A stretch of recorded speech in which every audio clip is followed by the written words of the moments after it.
Los Angeles. I'm Jenny Taft here with Skip Bayless, Shannon Sharp. Good morning, guys. Good morning, Jenny. Like the flu. Thank you. How you doing, Skip? I hold in my hand all the answers to all the questions that you will have no answers for. Sorry. Boy. Yeah, That's the I thing. got them all. Teacher- The winning hand is right here. Teacher give you an open book test and you fail it. Really? Yeah. Want to compare grades? Yeah, I've been working. You tell I've been working out lately. Look at that. Yeah. That's a little tight. I know. Somebody needs a little diet. Yeah. I don't know. Maybe somebody needs to cut back on the calories I a did little for bit. bench 4 5 of them. Really? Yes. And that gets you where? I don't know. I'm thinking about making Okay. it. Jason Witten could come 4 back. and 5. I could outrun Jason Witten. Well, Sunday I ran 8 miles, about 7 minutes a clip. You want to go? No. Want to go? I'll be there. I'll be in my truck. Okay. Good news, I have done nothing lately, Okay. but I'm glad you guys have. On today's show, why does everyone keep disrespecting Dak Prescott? And Freddie Roach will be in studio with us to talk about a possible Pacquiao-Mayweather rematch. That's coming up, but we are going to start with the NFL. Aaron Rodgers is the best quarterback in football. That is according to 55 league execs and coaches who were interviewed by The Athletic. An anonymous defensive coordinator said, quote, Rodgers is the only one that can do everything with the least talent. He's followed by Tom Brady. One defensive coordinator asked, quote, at the end of the day, would you like that guy running your team? Hell yeah. Drew Brees was ranked 3rd and Patrick Mahomes 4th despite being the MVP last season and throwing 50 touchdown passes in his first season as a starter. So, Shannon, Yes. how would you rank these quarterbacks? I would have my homeboy, #1, Skip. Really? Because I believe he and Peyton Manning are the only two guys to go 5,050. 5,000 passing yards, 50 touchdowns in a single season. He just had one of the most unbelievable seasons for a quarterback, and as Jenny mentioned in the read, in only a second year starting. Prior to that, he only had one start, and that's why it made it very easy for them to move on from check down Alex Skip. His arm talent is unbelievable. There's not a throw that he can't make, and when he breaks the pocket, he can throw. Very few guys can break the pocket and throw the ball over your head.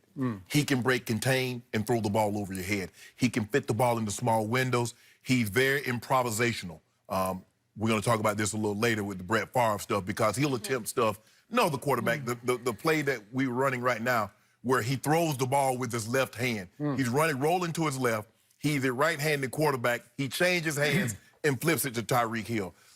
I don't even know if there are very many quarterbacks who would attempt that, let alone that could pull it off. And so with that, and you look at, even in his losses, Skip, you don't expect to score 51 points and lose, but he did. He scored 40 points, and they lost.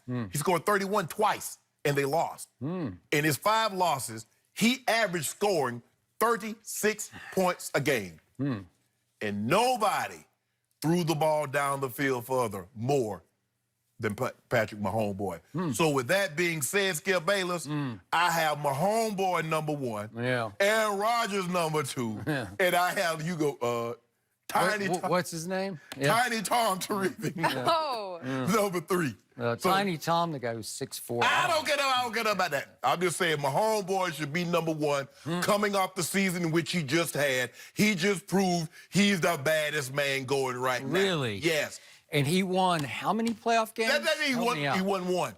Oh, he did. He won 1. Yeah. That's right. And then what quarterback beat him twice? No. Beat his team. See, there you go, Skip. He scored 31 and 40, so he scored an average of 35 and a half points, and he lost both games. And if you don't mind me asking, Skip, was he on the field when Tom Brady did what he did, or was he on the sideline? Okay. You know, this whole notion just wears me out. Why did it wear you out?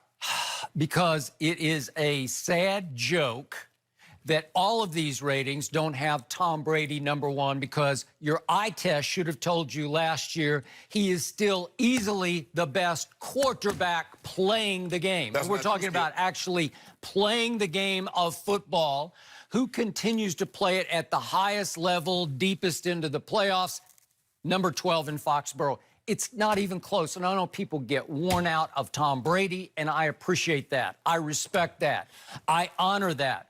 But people need to honor him because there's still Pro Football Focus. It's the only one of these rankings. It came out just yesterday, and it breaks it way down with second, third level film study, and it says that Tom Brady is still the best quarterback going. And if I can just throw out a couple of numbers from Pro Football Focus here, it says that his passing grade on passes with 1 step of separation over the last 3 years leads all quarterbacks.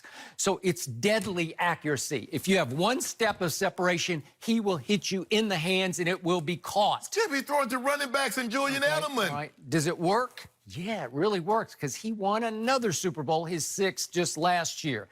And here's another note from Pro Football Focus.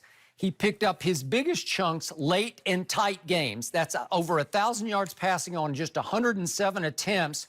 That's 10 yards completion per attempt. That led all quarterbacks in clutch time throws last year. Led all quarterbacks who qualified in clutch time throws. 10 yards per attempt from Tom Brady. Does clutch time matter to you, Mr. Sharp? I probably think it does. So my biggest problem with Patrick Mahomes What is it? It's what I read here in Mike Sando's breakdown in The Athletic. There were 7 who placed Mahomes in the 2nd tier, and they wanted to see him do it again. Just do it one more time, because he did it once. Okay. Way to go. Okay. You took the world by surprise and by storm. So I'll give you that. So is that what we're doing now? Well, let's see if he can do it again before we rank him the best quarterback in football. You're leaping on the bandwagon that you didn't build before the draft because you did not see it coming. If you had said before the draft, the best quarterback in this draft is the guy that Andy Reid stole, then I would give it to you. But you didn't tell me that. I told you Baker Mayfield should be the guy. I said it before the draft. I told you Kyler Murray was coming, who was going to win the Heisman, and he was going to be the first overall pick, but you didn't listen to me. So at least I built those bandwagons before they rolled. Well, the car, look, I didn't assemble the car, but I got in early on the build. Okay. And I told you my Mahomes boy was going to win the MVP. You told me Drew Brees, so I've been on this bandwagon. But Skip Bayless, here's the problem where I'm going to give you a little pushback. Did you know this, Jenny? I don't know if you noticed this, Jenny, because me and my research, Steve, we stayed up late last night burning the midnight oil. Did you know in 3 playoff games, so the divisional round, the AFC Championship and the Super Bowl, Tom Brady threw 2 touchdowns? Oh, well, no, it's not your turn yet. I think it was my turn. Whoa, You rudely interrupted me. You handed off to me because you ran out of gas on your homeboy bandwagon. No, I'm just saying. Tom Brady in 3 playoff games, the divisional, AFC Championship, Super Bowl, threw 2 touchdowns with 3 interceptions. How dare you? How dare you? Let me finish. Against Patrick Mahomes' defense, albeit his defense. In the overtime at Kansas City, he completed 3 straight 3rd and 10s. Who has ever done that before in an AFC Championship game? 3 straight 3rd and 10s. Game over, game over, game over. Nope. Brady. Edelman, Gronk. At worst case, against that defense, I'm going 1 for 3, and on a good day, you catch with the shoulder warm up, I'm going 2 for 3. And how about the game? How about the game you picked the Chargers to win at Foxborough? You picked it. Okay. Did you not pick it? Guess what Brady did in that game? 34. Let me get it right. 34 of 44 for 343 and a QBR of 87. Skip. What? Skip. That's outrageous. It was 41 to 14 before you could look up. That's 1 game. Oh, well, I just gave you 2 games. No. Hold on. Are you going to mention those 2 interceptions that he threw in Kansas City? One of them in the red zone? Who won the game when it was time? See, now all of a sudden. In the 4th quarter and overtime of that game, Tom Brady threw for 180 yards at Kansas City in the cold. It was all-time outrageously I'm glad it was only cold on Tom Brady's sideline. Okay. It was a nice toasty. Was he the visiting? Yeah, he was the visiting team. Skip, all I'm saying is that Tom Brady has a top 5 rushing attack in the playoffs. If you don't mind me asking, who led the playoffs in rushing? What team?